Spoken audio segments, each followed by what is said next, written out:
With new hardware comes the potential to push the limits of what's possible yet again.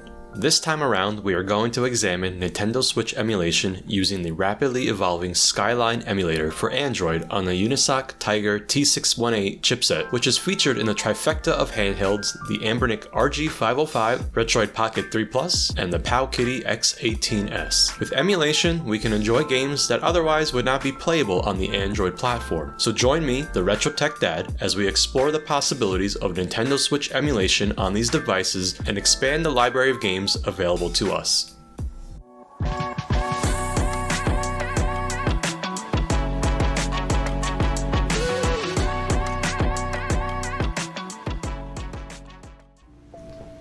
Unfortunately, this won't be as long as other videos simply because Skyline is still early in development and the UNISOC T618 is not as supported as something like a Snapdragon SoC. In addition, I was much more interested in testing games that aren't available on Android natively, so that further reduced the game list down to what you will see here in this video. Now, a lot of the games I've tested just outright refuse to launch, crashing immediately to home. Others will seem okay and then crash at certain points, making them not something I'd say is playable and more that it just launches and you can get in-game on these devices. Other things worth noting, don't expect the fancier things we've grown accustomed to on other emulators like Quick Save and even the ability to put your device in standby. I've noticed that doing that can crash the game and you'll have to back out to home and relaunch it. If you decide to test games, keep in mind some will not launch at first, but try again and you might get better success. The same goes for random crashes that occur, and so it's worth launching the game again as I've found the crashes can be sporadic. So with all of that out of the way, if you are still curious and want to do testing of your own, just follow these steps to get Skyline running on your RG505, Retroid Pocket 3 Plus, or Powkiddy X18S.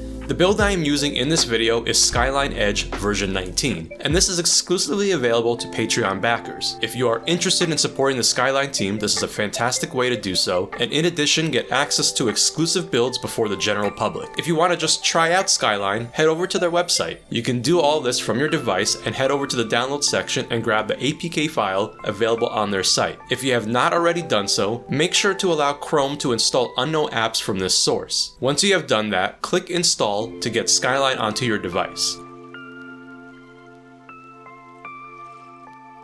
Okay, with that done, let's head over to the Skyline emulator that we just installed. As I said, Skyline is still early in development, so there will not be a whole lot of settings to change and tweak here. Now, you will need to provide both production and title keys, which the YUZU website provides excellent instructions to obtaining from your own Switch. Now, there are other methods, however I cannot disclose that in this video, and suggest Googling for more information on that. Now, before we play games, I want to go over a few settings to pay attention to in Skyline. This applies to both the regular public build and the Patreon exclusive Edge build, and while there isn't a lot to tweak here, these are worth being aware of for your own testing and in case I reference any settings that you might need to adjust in this video. So first, I recommend ticking off the show performance statistics so you can see the current frame rate in-game. Next, I will definitely recommend that as a default to start games off in handheld mode, as this will be the easier mode to emulate Switch games in.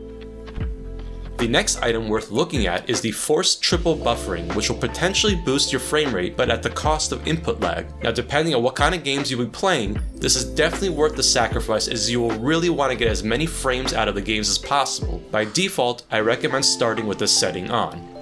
Another area worth paying attention to is the executor slot count scale. Now, I believe this is set to 4 as default, which is a good starting point. I have found in my testing that some games respond to this setting when adjusting either to use a higher or lower number, and again is another area worth considering when trying to test games on your own. The lone hack available to us is the Enable Fast GPU Readback, which as it says will boost performance in certain games or potentially break others. Again, this is one you will want to toggle back and forth between depending on the game. Your new installation will need to have the built-in controls of your device configured. So first disable on-screen controls because we will not be using any of that here. Scroll down and this is where you will be able to map all the joysticks, D-pad, and buttons available to us.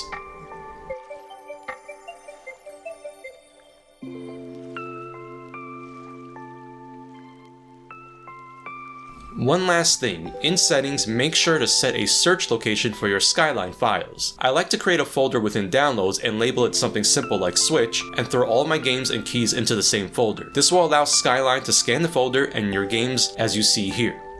Alright, so now I think we're ready to move on to the games showcase. Every game in this showcase is set to handheld mode, with forced triple buffering checked off, the executor slot count scale set to 4, and fast GPU reback enabled. First up is a game that is no stranger to my channel and one I really enjoy quite a bit. This is a pretty awesome spin-off of the Shovel Knight franchise, and in the mobile space is exclusive to Apple and the iOS platform. Thankfully, Shovel Knight Dig is one game that is very solid on Skyline and the T618 SoC. This is the perfect pick up and play game on a handheld device like this, and it comes highly recommended.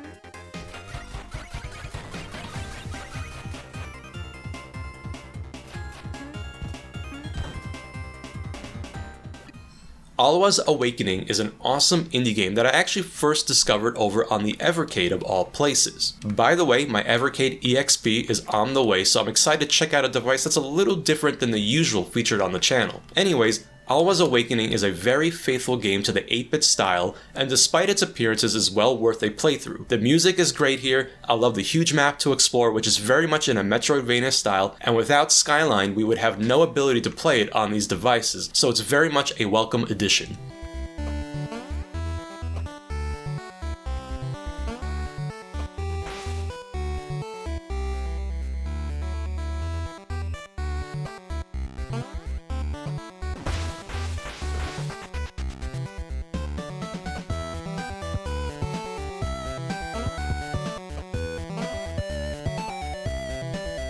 Oh yeah, this is the kind of game I love seeing working on a device like this. Ganryu 2 is a 2D action platformer and amazingly a sequel to the original Ganryu made by Visco on the Neo Geo way back in 1999. Similar to the other entries on this list, this game does not have any native Android version and is a welcome addition to the playable entries on the T618 devices. Now I went back and forth on whether I should include this one as it does not run the full 60 frames per second, however I find it to be quite playable, hovering around 45 frames per second, and honestly it's a very fun game and has an awesome visual style. It's also a game that I didn't really experience any other issues with besides the lower frame rate.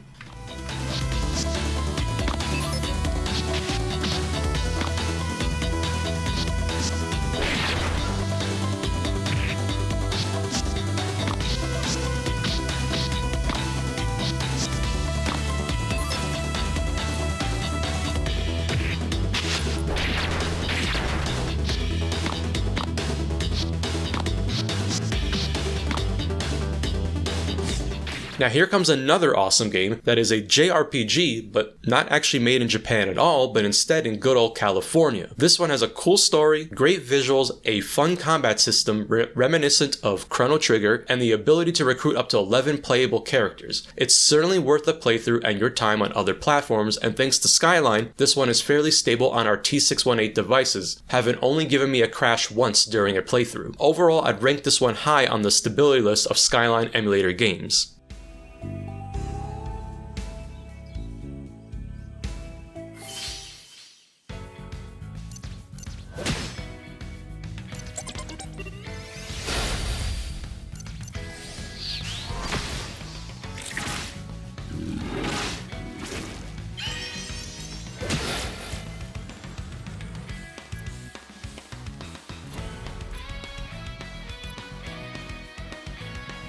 And here comes one of the earlier playable games, and pretty much perfect now with this emulator, is Sonic Mania. This is such a fantastic game and really a great inclusion on this list, and I'm really thankful that we can enjoy this one on these devices. Sonic Mania is a love letter to the 2D Sonic games that actually was released for the 25th anniversary of the Sonic the Hedgehog series, and is one of the highest ranked Sonic games in, well, forever. Now Christian Whitehead, who was responsible for the fantastic mobile ports of the Genesis Sonic the Hedgehog games, actually helped develop Sonic Mania. This is definitely one of the finest 2D Sonic games ever made and a return to form for the series, and the best part, it's playable with the Skyline emulator, easily being one of the showcase games for it.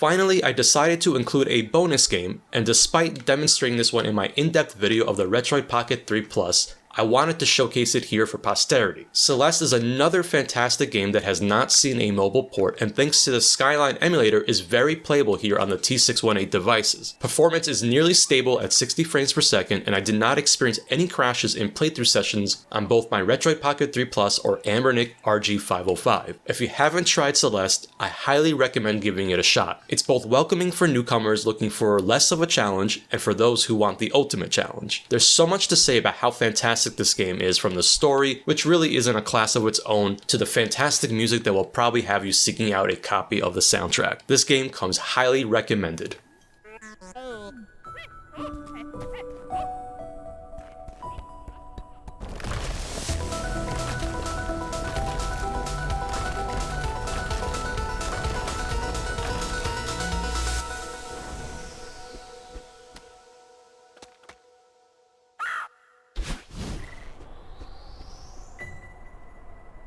And that is all for this showcase with Switch using the Skyline Emulator. I'm excited to continue following the progress of this emulator and see where we end up in the future. For my viewers, please report back on any additional games that you might have found to be in a stable and playable state. I tested a good number of games, and while some were close to being included on this list, I decided against it for various reasons, ranging from frame rate inconsistencies to in-game crashes that were detrimental to progress. Regardless, I think the future is very exciting for Switch emulation on Android. I hope you enjoyed this lighter video than usual, and I look forward to revisiting this topic in the future. As always, this is the Retro Tech Dad, and I thank you so much for exploring with me and for watching.